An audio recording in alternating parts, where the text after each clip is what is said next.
ಶ್ರೀ ಗುರುಭ್ಯೋ ನಮಃ. ಸರ್ವಗೋತ್ತಾನಿಯಂತಾಚ ದೃಶ್ಯತ್ವಾದ್ಯುಜ್ಜಿತಃ ಸದಾ ವಿಶ್ವಜೀವಾಂತರತ್ವಾದ್ಯೈಃ ಲಿಂಗೈಃ ಸರ್ವೈರ್ ಯುತಸ್ಯ ಹಿ ಯದ್ವಾ ಏತೈರ್ಲಿಂಗೈಃ ಯುತಃ ಸರ್ವಗಃ ವಿಷ್ಣುರೇವ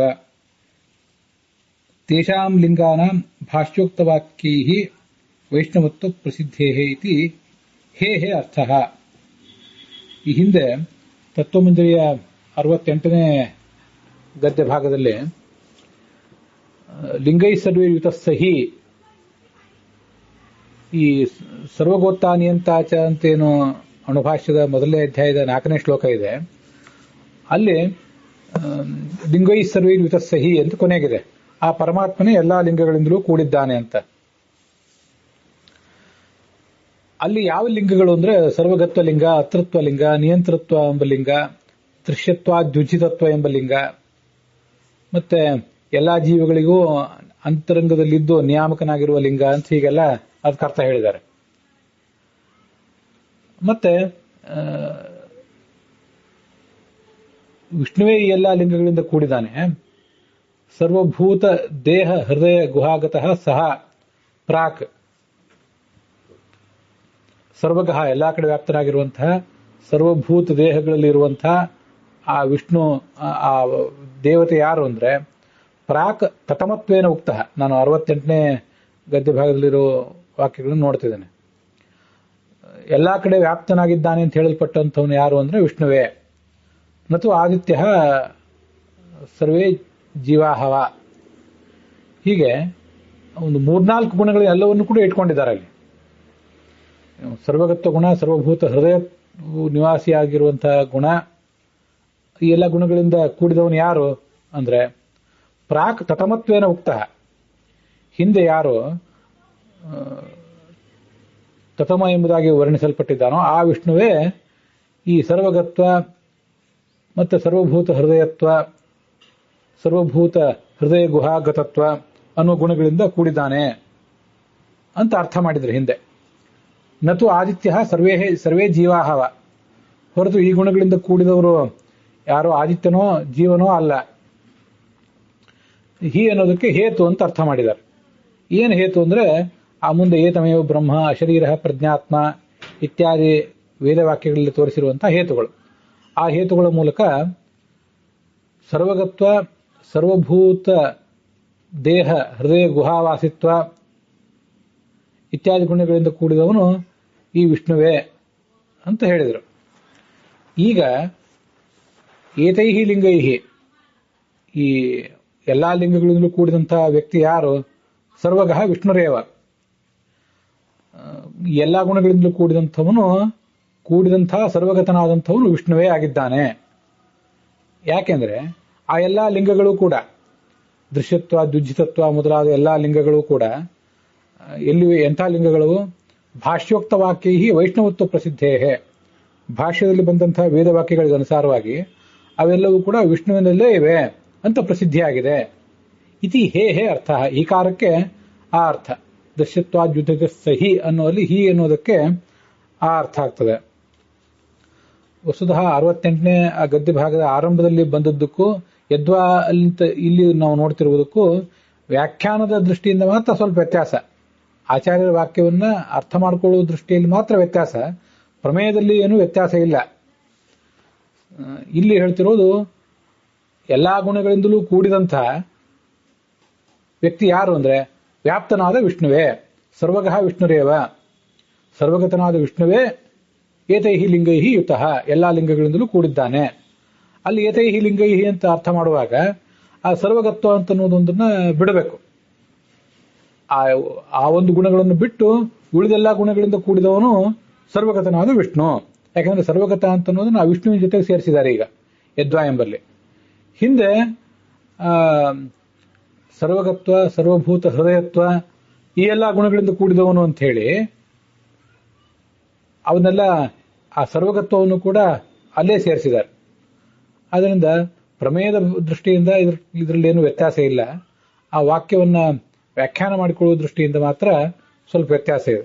ಇದನ್ನು ಗಮನಿಸಬೇಕು. ಮುಖ್ಯ ಬ್ರಹ್ಮಣ ಏವ ಸಾವಧಾರಣ ಬ್ರಹ್ಮಶಬ್ದಾರ್ಥತ್ವಾತ್. ಮುಖ್ಯ ಬ್ರಹ್ಮನಾದಂತಹ ವಿಷ್ಣುವೇ ಅವಧಾರಣದಿಂದ ಕೂಡಿದ ಬ್ರಹ್ಮ ಶಬ್ದಕ್ಕೆ ವಾಚ್ಯನಾಗಿದ್ದಾನೆ.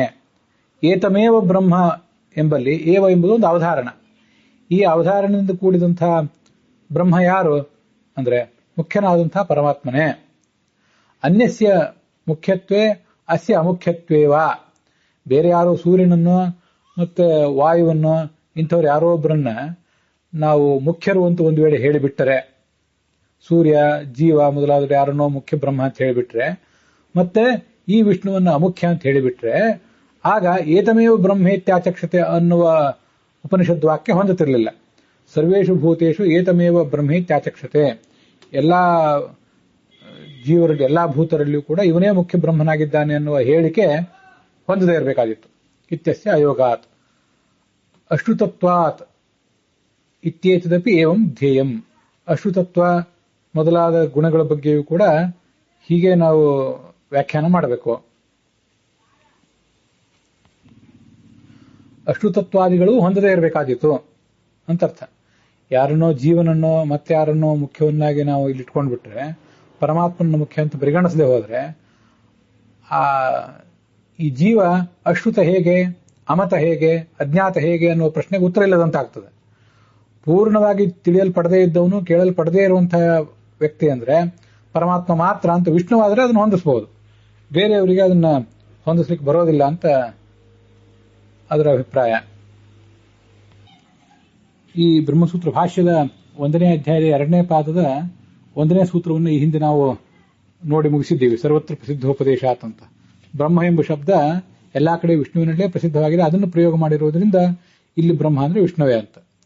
ಅದಲ್ಲದೆ ಈಗ ವಿವಕ್ಷಿತ ಗುಣೋಪಪತ್ತೇಶ್ಚ ಅಂತ ಮತ್ತೊಂದು ಸೂತ್ರ. ಸಹ ಯೋತೋ ಅಶ್ರುತಃ ಅಂತ ಇತ್ಯಾದಿ ಐತ್ರೇಯ ಆರಣ್ಯಕದಲ್ಲಿ ಬಂದಿರುವಂತಹ ನಾವು ಈಗಾಗಲೇ ನೋಡಿರುವಂತಹ ವೇದವಾಕ್ಯವನ್ನ ಆ ಬ್ರಹ್ಮಸೂತ್ರ ಭಾಷ್ಯದಲ್ಲಿ ಉದ್ಧರಿಸಿದ್ದಾರೆ. ಸಹ ಯಹ ಅತಃ ಅಶ್ರುತಃ ಮುಂತಾಗಿ ಆ ಅಶ್ರುತತ್ವ ಪೂರ್ಣವಾಗಿ ಯಾರನ್ನ ನಾವು ಶ್ರವಣ ಮಾಡ್ಲಿಕ್ಕೆ ಸಾಧ್ಯವೇ ಇಲ್ಲವೋ ಅಂಥವನು. ಯಾಕೆಂದ್ರೆ ವೇದಗಳು ಅನಂತ ಇರೋದ್ರಿಂದ ಅವನನ್ನ ಪೂರ್ಣವಾಗಿ ನಾವು ಶ್ರವಣ ಮಾಡ್ಲಿಕ್ಕೆ ಸಾಧ್ಯ ಇಲ್ಲವೇ ಇಲ್ಲ ಅಂತ ಅಭಿಪ್ರಾಯ. ಆದ್ರಿಂದ ಇಂಥ ಗುಣಗಳಿಂದ ಕೂಡಿದವನು ಪರಮಾತ್ಮನೇ ಆಗಿದ್ದಾನೆ. ಸಹಿ ನತೇ ವಿಷ್ಣು ಜಾಯಮಾನೋ ನ ಜಾತಃ ಇತ್ಯಾದಿನ ಅಶ್ರುತತ್ವಾದಿ ಗುಣಕಃ. ನತೇ ವಿಷ್ಣು ಜಾಯಮಾನೋ ನ ಜಾತಃ ದೇವಮಹಿಮ್ನಃ ಪರಮಂತಮಾಪ ಅಂತ ಪರವಮಾತ್ರೆಯ ತನ್ಮಾವೃಧಾನ ಅನ್ನುವ ವೇದವಾಕ್ಯದ ಉತ್ತರಾರ್ಧ. ಪರವಮಾತ್ರೆಯ ತನ್ಮಾವೃಧಾನ ನತೆ ಭಗವಂತನೇ ಜಾಯಮಾನ, ಈಗ ಹುಟ್ಟಿರುವವನು, ಮುಂದೆ ಹುಟ್ಟಬೇಕಾಗಿರುವವನು, ಇವ್ರ್ಯಾರೂ ಕೂಡ ನಿನ್ನ ಮಹಿಮೆಯನ್ನು ಪೂರ್ಣವಾಗಿ ತಿಳಿಲಿಕ್ಕೆ ಸಾಧ್ಯ ಇಲ್ಲ. ಇತ್ಯಾದಿನ ಈ ಮಾತು ನಮಗೆ ಋಗ್ವೇದದ ಮಾತು ತಿಳಿಸುವಂತೆ ಪೂರ್ಣವಾಗಿ ಶ್ರವಣಕ್ಕೆ ವಿಷಯ ಆಗದೇ ಇರುವಿಕೆ ಎನ್ನುವ ಗುಣಗಳಿಂದ ಕೂಡಿದವನು ಅವನೇ ಆಗಿದ್ದಾನೆ. ಪೂರ್ಣವಾಗಿ ಅವನ ಬಗ್ಗೆ ಶ್ರವಣ ಮಾಡ್ಲಿಕ್ಕೆ ಸಾಧ್ಯ ಇಲ್ಲ, ಅವನ ಬಗ್ಗೆ ಮನನ ಮಾಡ್ಲಿಕ್ಕೆ ಸಾಧ್ಯ ಇಲ್ಲ. ಆದರೂ ಎಷ್ಟು ನಮಗೆ ಯೋಗ್ಯತೆ ಇದೆಯೋ ಅಷ್ಟು ಮಾತ್ರ ಮನನ ಮಾಡ್ಲಿಕ್ಕೆ ಸಾಧ್ಯ. ಯಥಾಶಕ್ತಿ ಅಖಿಲಾನ್ ವೇದಾನ್ ವಿಜ್ಞಾಯ ಉಪಾಸನಂ ಭವೇತ್ ಅಂತ ಅನುವ್ಯಾಖ್ಯಾನ ಹೇಳುವಂತೆ ಎಷ್ಟೆಷ್ಟು ಯಾರ್ಯಾರಿಗೆ ಸಾಧ್ಯವೋ ಅಷ್ಟಷ್ಟು ಅವನ ಬಗ್ಗೆ ಶ್ರವಣ ಮಾಡಬೇಕು, ಹಾಗೆ ಅವನ ಬಗ್ಗೆ ಉಪಾಸನೆ ಕೂಡ ಮಾಡಬೇಕು. ಸ ಸವಿತಾ ಸ ವಾಯು ಸ ಇಂದ್ರ ಸಹ ಅಶ್ರುತಃ ಸಹ ಅದೃಷ್ಟಃ ಯಹ ಹರಿಃ ಯಃ ಪರಮಃ ಯೋ ವಿಷ್ಣು ಯೋ ಅನಂತಃ ಇತ್ಯಾದಿ ಚತುರ್ವೇದ ಶಿಖಾಯಾಮ್. ಚತುರ್ವೇದ ಶಿಖಾ ಅನ್ನುವಂತಹ ಒಂದು ಗ್ರಂಥ, ಅದು ವೇದವೋ ಅಥವಾ ವೇದಕ್ಕಿಂತ ಭಿನ್ನವಾದಂತಹ ಬೇರೆ ಯಾವುದು ಗ್ರಂಥವೋ ಹೇಳೋದು ಕಷ್ಟ. ಅಂದ್ರೆ ಅದು ಶೈಲಿ ನೋಡಿದ್ರೆ ಪ್ರಾಯ ಅದು ವೇದವೇ ಇದ್ದಿರಬೇಕು. ಈ ಪರಮಾತ್ಮನೇ ಸವಿತಾ, ಜಗತ್ತನ್ನು ಹುಟ್ಟಿಸುವವನು, ಅವನೇ ವಾಯು. ಯಾಕೆಂದ್ರೆ ಜಗತ್ತನ್ನು ಬಂಧನದಲ್ಲಿಟ್ಟವನಾದ್ರಿಂದ ವಯ ಬಂಧನೆ ಅಂತ ಧಾತು ಇದೆ. ಸ ಇಂದ್ರ ಪರಮೇಶ್ವರನಾದ್ರಿಂದ ಪರಮೇಶ್ವರಿ ಶಾಲೆ ಆದ್ರಿಂದ ಅವನೇ ಇಂದ್ರ. ಸಹ ಅಶ್ರುತಃ ಪೂರ್ಣವಾಗಿ ಕೇಳಲ್ಪಡದವನು. ಸಹ ಅದೃಷ್ಟ ಪೂರ್ಣವಾಗಿ ನೋಡಲ್ಪಡದವನು. ಯಹ ಹರಿಹಿ ನಮ್ಮ ಪಾಪವನ್ನು ಪರಿಹಾರ ಮಾಡುವವನು. ಯಹ ಪರಮಃ ಅವನೇ ಶ್ರೇಷ್ಠ. ಯಹ ವಿಷ್ಣು ಎಲ್ಲ ಕಡೆ ವ್ಯಾಪ್ತನಾದವನು. ಯಹ ಅನಂತಃ ಯಾರ ಗುಣಗಳಿಗೆ ಸೀಮೆಯೇ ಇಲ್ವೋ ಅವನು ಅನಂತ. ಇತಿ ಚತುರ್ವೇದ ಶಿಖಾಯಾಮ್. ಚತುರ್ವೇದ ಶಿಖಾ ಅನ್ನೋ ಗ್ರಂಥದಲ್ಲೂ ಕೂಡ ಈ ರೀತಿಯಾಗಿ ಬಂದಿದೆ.